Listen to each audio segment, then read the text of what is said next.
If this is your first time here for the class, if you weren't here last month, what we do is I'm going to spend the first half hour going over what the book of Proverbs says about today, self-discipline or self-control.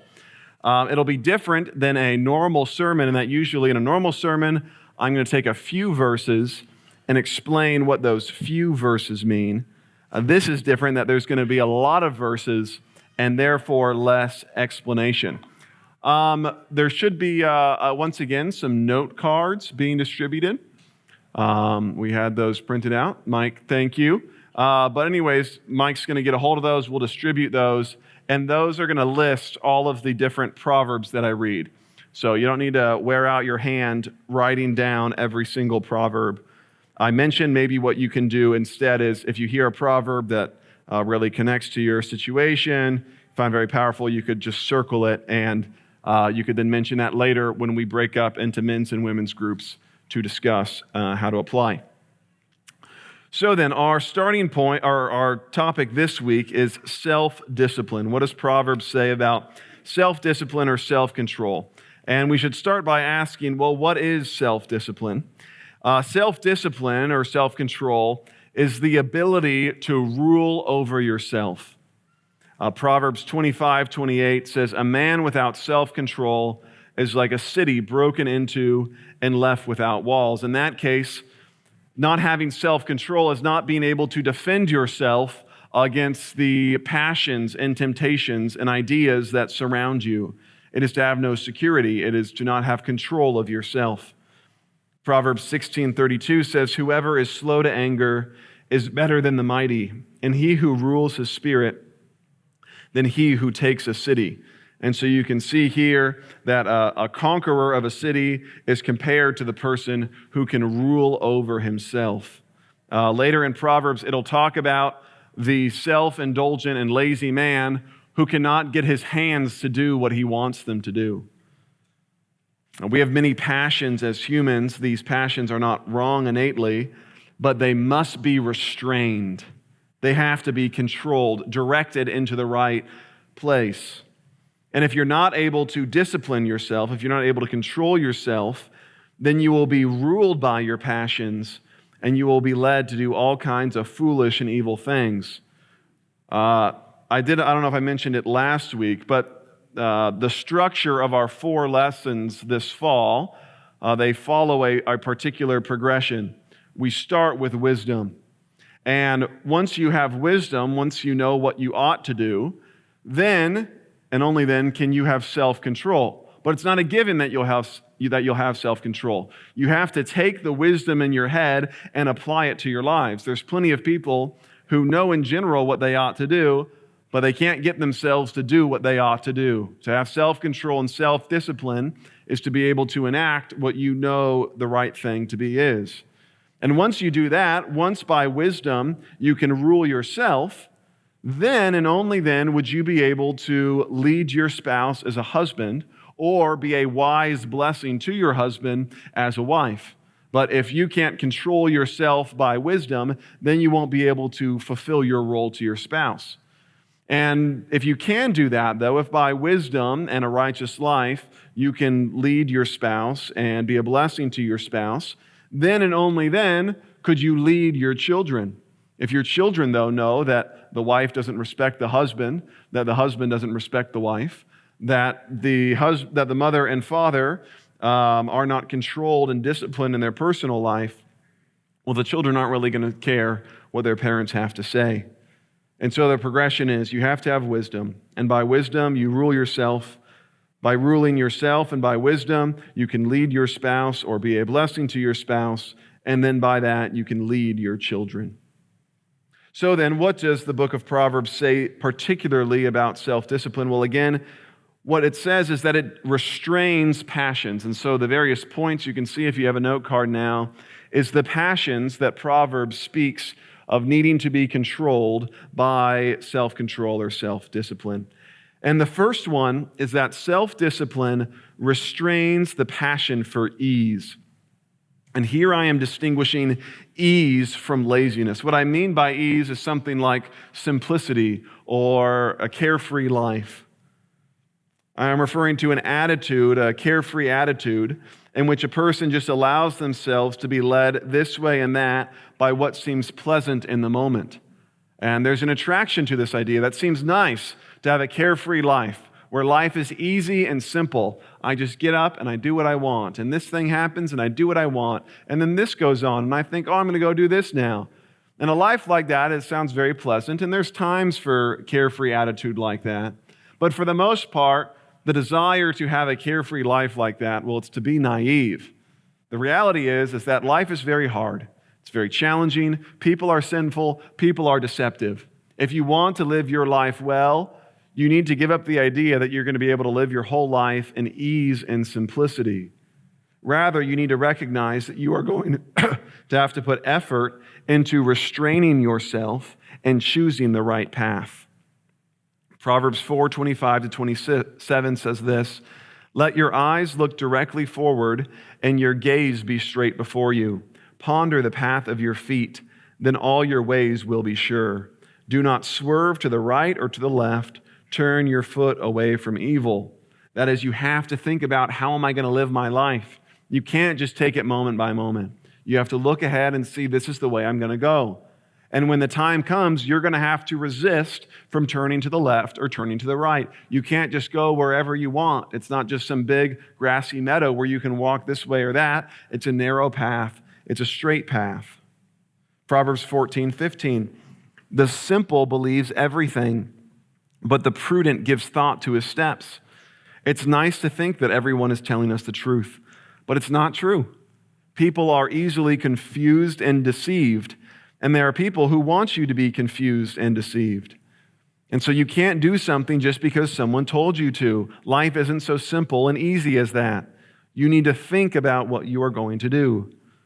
Proverbs 14:16, "One who is wise is cautious and turns away from evil, but a fool is reckless and careless." The fool just says, I'm going to go do what I want. I'm going to make my choices as I go. The wise person thinks about what could go wrong here. This is going to be bad. I'm not going to do it. Proverbs 19:2.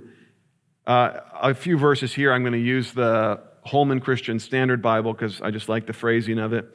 Here's one example. Proverbs 19:2. "Even zeal without knowledge is not good, and whoever makes haste with his feet misses his way." It's not enough to have passion and zeal. It's not enough to want to do the right thing. You have to be thoughtful in the midst of your excitement. And this is a good word for us in ministry. There's so many times that it can happen in ministry that we get excited about, hey, wouldn't it be great if we did this thing? Yeah, everyone agrees that sounds great. And then you don't give any thought to how you're going to do it, and it doesn't work out.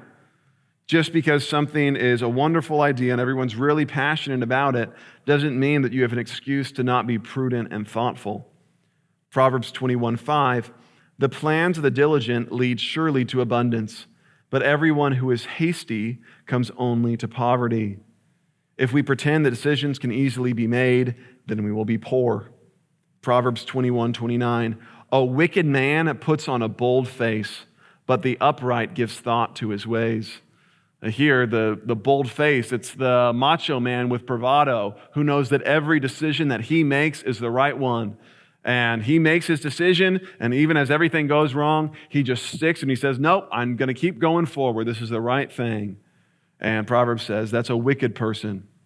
The wise person, he sits and he thinks, what am I going to do?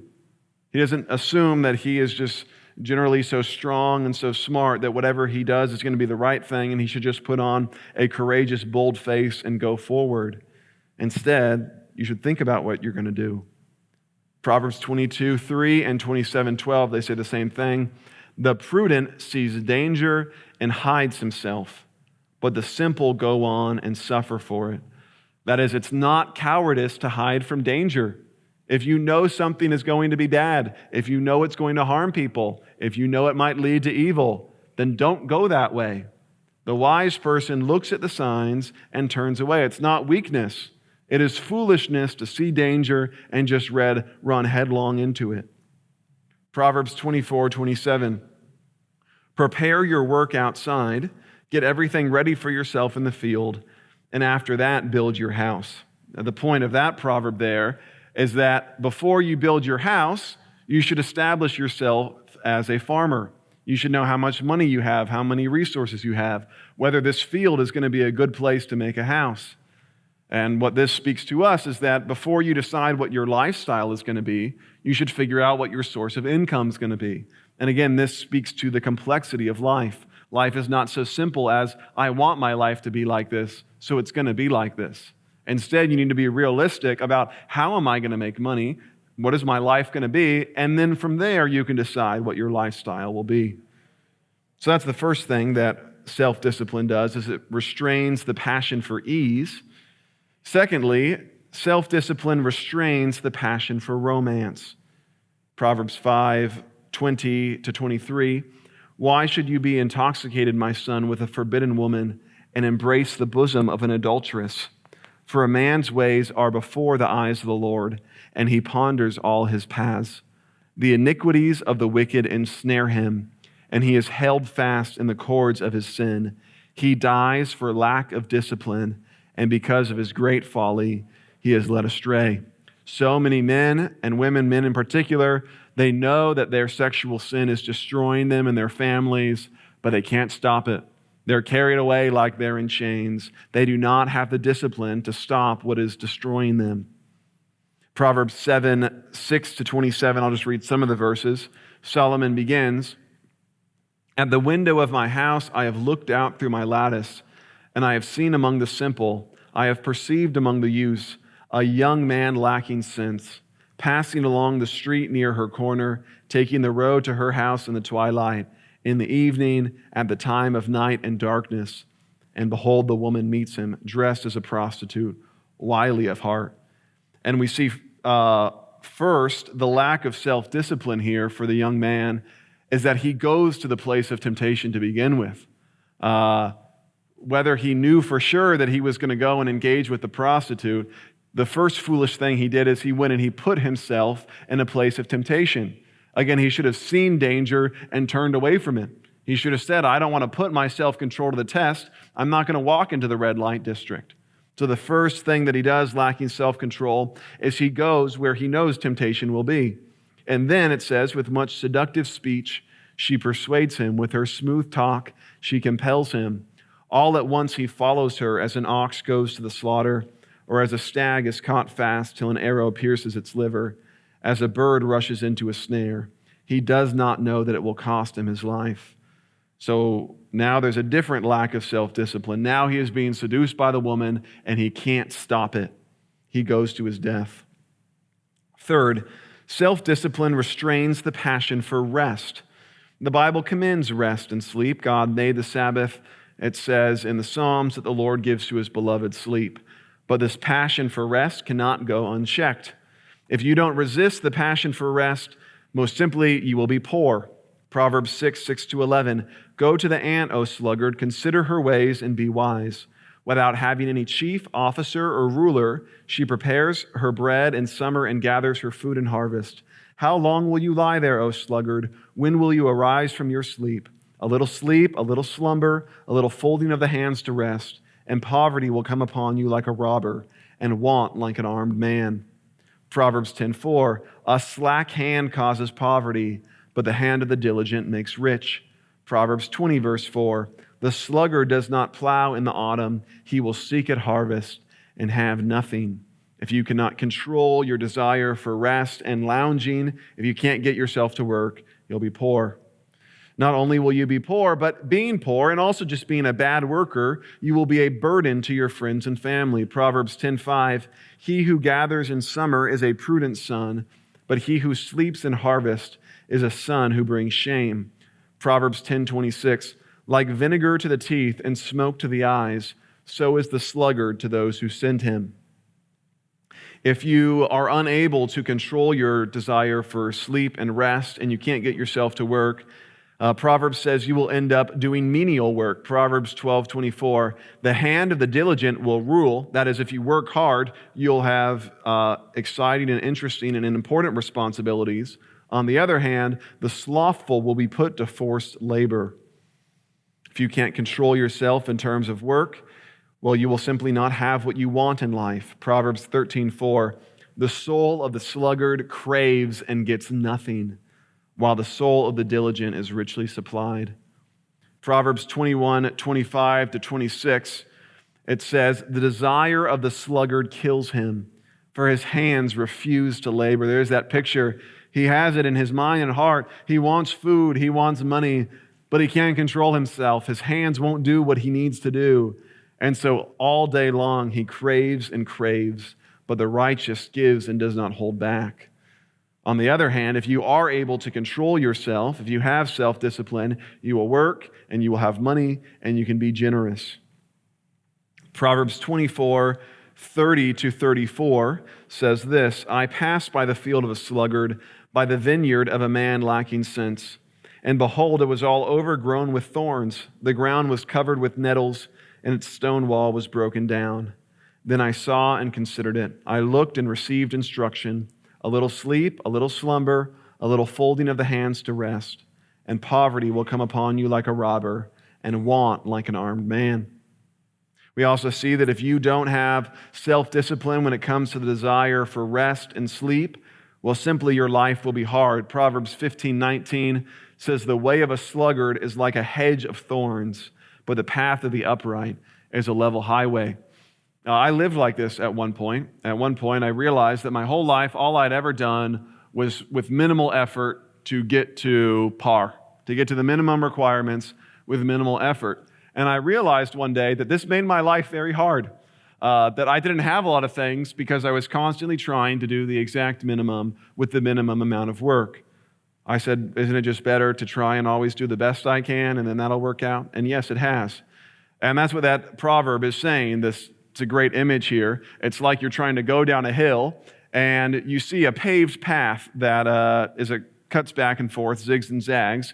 And the sluggard looks at the path and he says, oh, that's going to be too much work to do those switchbacks, so I'm just going to go straight ahead through this cacti. And so they roll down the hill, hitting all the cactus because they were too lazy to walk down the path. Proverbs 12:27 tells us that a lazy hunter doesn't roast his game, but to a diligent person his wealth is precious. So whether you are rich or poor, you need to be diligent and work hard with what you have. The lazy hunter, he has something. He has a dead animal, but he doesn't roast it. He just wastes it. On the other hand, the diligent person, he has wealth, and he uses his wealth the best he can, every last penny. And then we also have a chiasm in Proverbs 26:13-16 of the stupidity of the lazy. I really like it. The chiasm you might remember is you've got A, in this case, A, B, B, A. So A and A parallel each other, and then B and B are the same. The two A's are the excuses that lazy people make for their laziness. You can tell hardly ever will you meet a lazy person who just admits that they're a loser and it's all their fault that they don't work hard. No, it's always someone else's fault, and really they're very smart, and if just the right opportunity worked out and they applied themselves, they'd be doing very well. So Proverbs makes fun of these people. It says, the sluggard says, there is a lion in the road. There is a lion in the streets. As the lazy person, they're always thinking of excuses of why they can't do their work. In this case, I'm going to die out there. I can't go today. I need to wait till the lion's gone. And then verse 16, it says, the sluggard is wiser in his own eyes than 7 men who can answer sensibly. That's the lazy person. They know everything, and that's why they don't have to work hard, because they're so much smarter than everyone else. And then the middle two verses, 14 and 15, they're just funny images of who the sluggard is. It's just making fun of them. It says, as a door turns on its hinges, so does a sluggard on his bed. So he's on his back. That's not good. Turns over on his belly. Back again, belly, back. That's all he does all day. Next image, the sluggard buries his hand in the dish, but it wears him out to bring it back to his mouth. So he's just stuck there with his hand and the potato salad, but he's still hungry because he can't manage to get his hand to his mouth. Finally, the ideal woman, in contrast to all the laziness, she is defined by her hard work. Here's Proverbs 31, verses 13-19, verses 21-22, and verse 27. It says that she seeks wool and flax and works with willing hands. She is like the ships of the merchant. She brings her food from afar. She rises while it is yet night and provides food for her household and portions for her maidens. She considers a field and buys it with the fruit of her hands. She plants a vineyard. She dresses herself with strength and makes her arms strong. She perceives that her merchandise is profitable. Her lamp does not go out at night. She puts her hands to the distaff, and her hands hold the spindle. She is not afraid of snow for her household, for all her household are clothed in scarlet. She makes bed coverings for herself. Her clothing is fine linen and purple. She looks well to the ways of her household and does not eat the bread of idleness. So self-discipline, it restrains the passion for rest. Self-discipline also restrains the passion for food. Proverbs 16:26, a worker's appetite works for him. His mouth urges him on. So you can see then that self-discipline is not only about restraining your passions, but also directing your passions into a good way. In this case, the self-disciplined person, he takes his appetite and he uses that as motivation to work hard. Proverbs 23:1-3, when you sit down to eat with a ruler, observe carefully what is before you and put a knife to your throat if you are given to appetite. Do not desire his delicacies, for they are deceptive food. The point here is that you shouldn't just always take what's offered to you. Just because someone gives you something, says, sure, do whatever you want, stay at my house as long as you want, come visit whenever you want, buy whatever you want. They don't actually really mean that. And it's a fool who just takes it to the utmost extent, and they can't control themselves, and they say, well, I want all this, so I'm going to take it all. I see this often come up. Maybe I give someone a compliment, or I give someone a responsibility, and sometimes it just goes to their head. And now they think that they can get all this stuff and do all this stuff because I gave them a little bit. And in that case, they're being foolish. Just because something is offered to you, whether it's material food or praise or responsibility, you should be careful about what you're actually going to take for yourself. You might end up making yourself look like a fool. Proverbs 25:16, if you have found honey, eat only enough for you, lest you have your fill of it and vomit it. Now, this is about food explicitly, but I think it's a good image for all of self-discipline. We should not indulge every passion to the utmost. Next passion that self-discipline restrains is the passion to express one's opinions. God has made us that there is an innate pleasure in speaking of something good and wise. There is a pleasure in expressing our advice and opinions. Believe me, I do it a lot. The sound of our own voice can often be pleasant. But the thing is, we have to restrain it. You can't just indulge that passion. Just because you think that you've got good opinions and good insights, and it's really nice to share it with everybody, doesn't mean that you should. Proverbs 12:23, a prudent man conceals knowledge, but the heart of fools proclaims folly. So it's saying that the prudent man, he actually has knowledge and he actually has wisdom, but he doesn't reveal the whole extent of his knowledge. He only shares some of it. On the other hand, the fool blurts out every foolish thought they've ever had in their whole life. Proverbs 15:2, the tongue of the wise makes knowledge attractive, but the mouth of fools blurts out foolishness. So the fool, he hears something, and right away he just says what he thinks. And it ends up being folly. It ends up being unhelpful and stupid. The wise person, he hears something, and he thinks for a second. Not only does he think, what's the right thing to say, but then he thinks, how can I make this knowledge that I have attractive? And after the deliberation, then the wise person speaks. Proverbs 15:28, the heart of the righteous ponders how to answer, but the mouth of the wicked pours out evil things. Again, the righteous person, he thinks, the fool just talks. Proverbs 29:11, a fool gives full vent to his spirit, but a wise man quietly holds it back. Proverbs 29:20, do you see a man who is hasty in his words? There is more hope for a fool than for him. And if we don't restrain our words, what will be the consequences? Well, first of all, if we don't restrain our words, we'll create more opportunities to sin. Proverbs 10:19, when words are many, transgression is not lacking, but whoever restrains his lips is prudent. The more things you say, the more sinful things you can say. If we don't restrain our words, another thing we'll do is we'll create enemies. Proverbs 11:12, whoever belittles his neighbor lacks sense, but a man of understanding remains silent. Sure, your neighbor, that person, your coworker, they might annoy you. You don't need to express it. You don't need to risk saying it and having them hear it so that now they're your enemy. Don't do it. Just restrain your mouth. If you don't restrain your words, you're going to hurt a lot of people. Proverbs 12:18, there is one whose rash words are like sword thrusts, but the tongue of the wise brings healing. Proverbs 18:9, whoever is slack in his work is a brother to him who destroys. That one was actually kind of miscategorized. Sorry about that.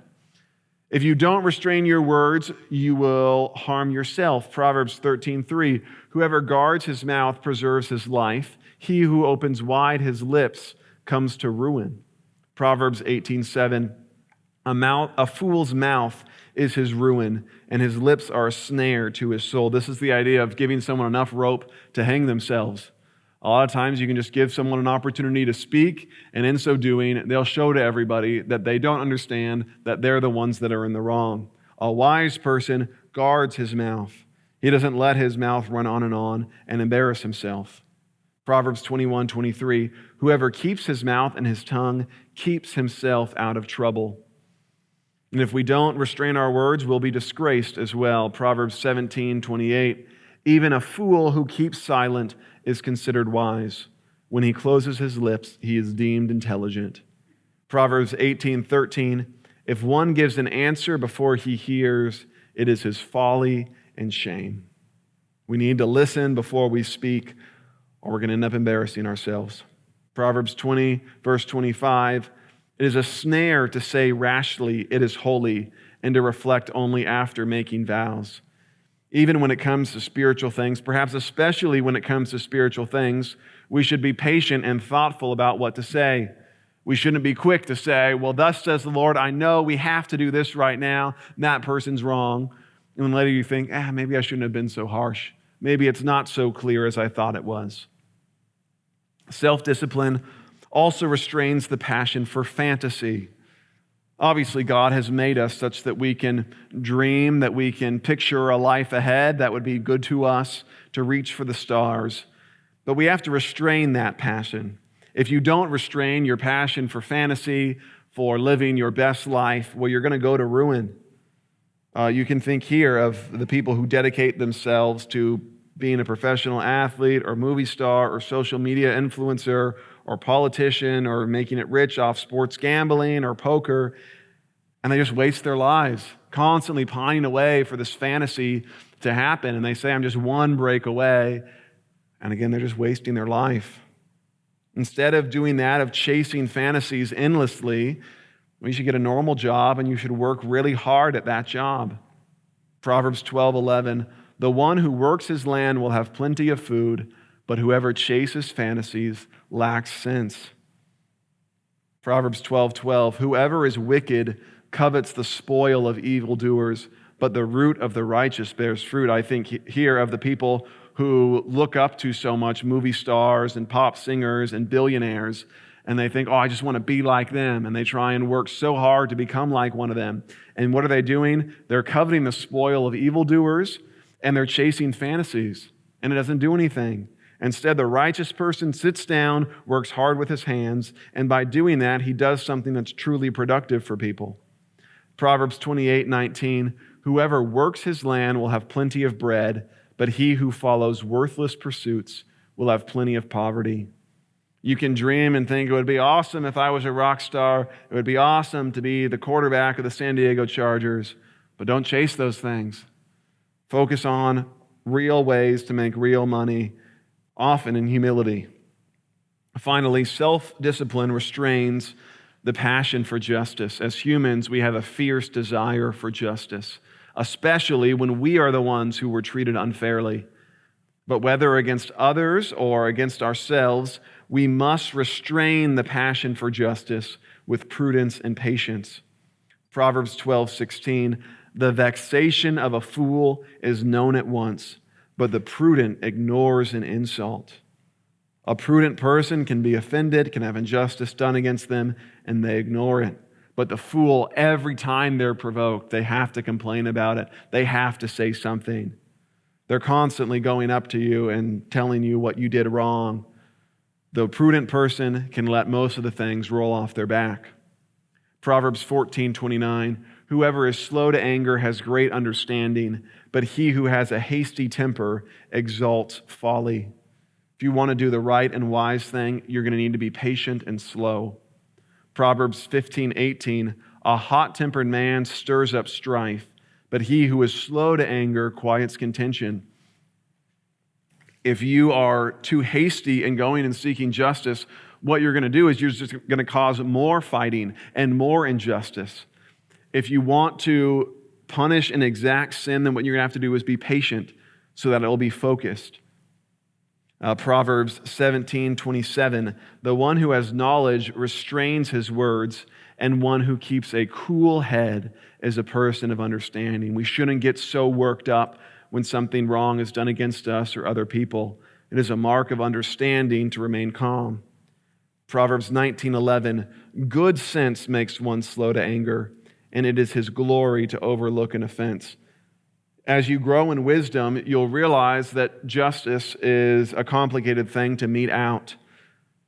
Wisdom will teach you that we make many presumptions and assumptions, and therefore the way to know what exactly happened and the exact right response is to be patient and slow, and often to overlook offenses. Proverbs 20, verse 22, do not say, I will repay evil. Wait for the Lord, and he will deliver you. Don't just go right away and seek vengeance. Instead, be patient for the Lord to provide the way. And then finally, Proverbs 25, 8-10, do not hastily bring into court. For what will you do in the end when your neighbor puts you to shame? Argue your case with your neighbor himself, and do not reveal another's secret, lest he who hears you bring shame upon you, and your ill repute have no end. This is parallel to what Jesus says in Matthew 18. If your brother sins against you, go and tell him your fault. So first of all, if your brother sins against you, first of all, what you'll want to do is think about, can I ignore this? Did he really do what I think he did? And think about it. Because if you go and you say, hey, I can't believe you did this to me. You are so wrong to do this. And then he says, I didn't do that at all. Well, that'll be embarrassing to you. So think about it and make sure as you go and talk to him, you're not being presumptive. And then again, make sure it's private. Because if you make it a public thing and you go and you rebuke him publicly, and then he says that's not at all what happened, and everyone sees that, then you're going to be a fool in everyone's eyes. So when someone does something wrong against you, you need to be very thoughtful the whole way through, realizing that if you are presumptuous, if you make assumptions about what the person did and what happened, there's a good chance that it could bring shame upon you. All right, now let me pray for you, and then once again, we're going to break up into groups. The women, if you could come over here, and the men over here. Then from there, you could organize into smaller groups of 3 to 5 people, and then there are some discussion questions there on the back of your handout, and you can discuss that for about the next 25 minutes. Right at noon, I will pray. If you have kids, please go get your kids right at noon. If you don't have kids, please feel free to keep talking. Let me pray briefly for us. Lord, thank you so much for your word. Thank you for the wisdom that you give us in it. Please help us to be self-controlled and self-disciplined. Please help us to encourage each other now. Amen. Dear Lord, thank you so much for your word. Thank you for your Holy Spirit by which we can control ourselves and live lives pleasing to you. Please help us do that. Please bless our conversations that we continue to have with our brothers and sisters here, with our families. Please help us to live lives pleasing to you. Amen.